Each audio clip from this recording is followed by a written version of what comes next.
Hello, welcome again back to True Wellness. This time I have one of my favorite guests, Ayn, of course. And many years I've begged and begged for you to take all your amazing thoughts and put them on paper. And finally I see you over there working on your book, which is so exciting. And I had an opportunity to read a couple pages, and I wanted you, if you would be willing to today, to explain to everybody what you mean by this biological lifestyle that you alluded to in your book. Okay. So what I've noticed is that over the last 15 years, people come to us and they're looking to handle any acute health issue that they might be dealing with, whether it's headaches or digestive problems or something that brings them into a bioregulatory practice. And we've had great success in helping people do that. And what I've noticed over a period of time is that as they spend time with us, they become kind of part of the True Wellness family. And ultimately, they start to incorporate what I call a biological lifestyle. And that really happens because of the information that we give them and the books we ask them to read and all the videos that they're able to watch. And I wanted to really kind of bring that more to the forefront for people and have them realize that incorporating a biological lifestyle is simple once you have the information. And what I mean by that, what I mean by a biological lifestyle, is the idea of reconnecting with nature, going back into true homeostasis, creating a balance in our lives. And which is what homeostasis means, right, is balance. Balance in the body. Your body's ability to self-regulate, to handle both internal and external stressors and create balance. Right, and compensate for how we move through our lives.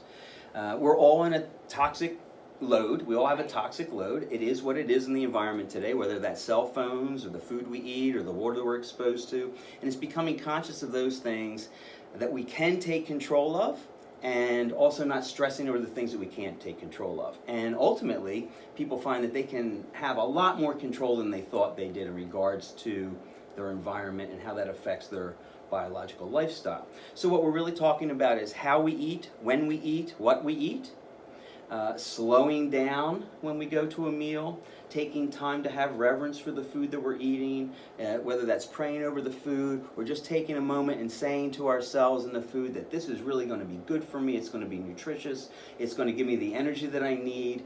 And there's a science behind that. Absolutely. Prayer is amazing and it works. And prayer is consciousness about the words that we're choosing and using. Yep. And Master Emoto proved that. Rasmus Bergenhausen is utilizing that science through Sound of Soul to get people to have resonance with themselves, because there is a science behind that. Bruce Lipton speaks about it often. Joe Dispenza, so many of our teachers. Yeah. So the idea that what we think and what we say to our food actually affects it on a molecular level. Mm-hmm. And so that affects our body as well. So being conscious of what we eat, how we eat, when we eat, not eating at 11 o'clock at night is not the best idea. Our digestive system starts to really slow down by 5 or 6 o'clock in the evening, and the body shifts into another segment of being less able to digest those foods. So, and it also incorporates what we drink. So we're talking about what we eat, what we drink, and I'm not talking about drinking bourbon. I'm talking about drinking good, pure water, right? What we do for exercise. And a lot of people are very conscious about exercise. They feel like if I go to the gym for a couple of hours every week, then I'm a healthy person. And that's not necessarily so. There's a lot of reasons to go somewhere and work out. There's also, I feel, much better exercises for people. I think yoga is a very good practice, both physically and emotionally. Staying limber, staying flexible as we age is very important, because so it's more about being active than going through an exercise routine, right, like going for hikes and walks and bike rides and yeah, enjoying that time versus I'm going to go sit on my bike and do 5 miles right, versus hey, the three of us you guys hop on your scooters, because I don't put my feet on scooters, but you and Sas hop on scooters and I walk and we walk around the park and go through the woods. And I really think the best exercise for people when we're talking about a biological lifestyle is doing the things that are natural. And it's natural for human beings to walk. It is not natural for us to run long distances. We were designed to walk long distances and run very short distances, whether that was running for our food or running away from becoming food. But running 26 miles is actually not a balanced type of exercise. And I find that a lot of people that do that, actually, their systems are very stressed. So it's creating this balance for us when I talk about a biological lifestyle. Yes, activity is important. Moving our body is important. Sleep is very important. It's another aspect of linking back into what is natural for us, as opposed to what is normal for us. So the idea of sleeping. It's important to be asleep before midnight and up before 8 o'clock. There's 3 8-hour segments in our day that creates our 24 hours, and that's designed by innate intelligence. We have 8 hours for our occupation, we should have 8 hours for our friends, family, and fun, and we should have 8 hours for actual sleep and rest. And again, the biological lifestyle is helping direct people into all the things that they can do to stay in balance once they've overcome whatever acute issue that they might have come in to first deal with. And oftentimes we deal with the symptoms with some kind of homeopathic or something like that while we're addressing the underlying causes. Sure. And a lot of that is addressing the regulation of the body. Right. The body is healing because Right. we don't heal the body. Right.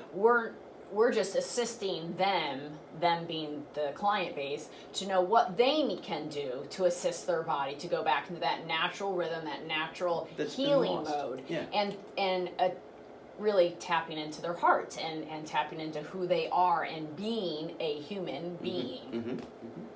Yeah. Yeah. Anything else you want to say about that? The that- biological lifestyle? That's okay. We talked about sleeping. Yeah. Eating, Drinking. drinking, activity, and of course our emotional state.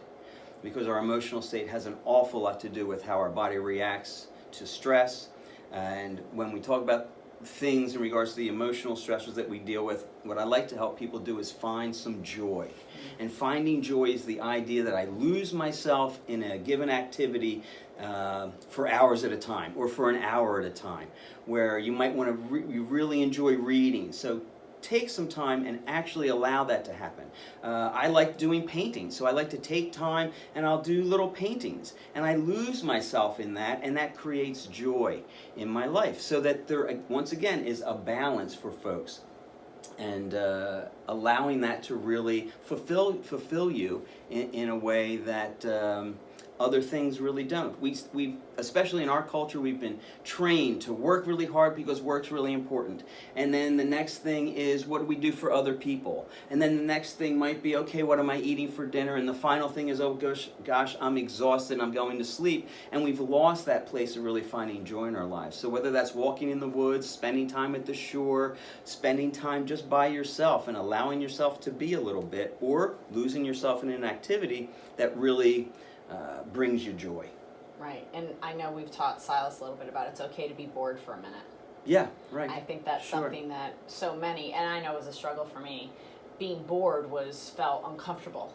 And being bored just allows me that time, that space to find out, okay, what do I really want to do? Right. Not what am I doing for others, not what am I cooking tonight, not Right. what I need to Right. get at the grocery store. I'm bored because, okay, what do I want to do? And it's been Right. wonderful. And Sound of the Soul for me has helped me get there. Absolutely. Even though the lessons you've been teaching me consciously I wasn't getting, when I felt Sound of the Soul, I was like, oh my gosh, I'm not spending enough time with her and doing what she wants. The other aspect of a biological lifestyle is choosing products that are supportive. And we've been really fortunate to work with some fantastic people. There's actually a toothpaste that we really, really love right now called Revitin, and it's one of the only toothpastes on the market that you can actually swallow. Yep. It's not a big deal. It's not poisonous. 90%, 95% of the toothpastes that are out there are absolutely poisonous for people, and just taking little tiny steps in cleaning up our environment and the things that we can control makes a huge difference, and that's really incorporating what I call a biological lifestyle. That's awesome. I think maybe the next video I do is something about personal care. So that's a great point. Yeah. A great point. Thank you so much. Sure. Look for my book. It's coming soon. The Abundance Syndrome.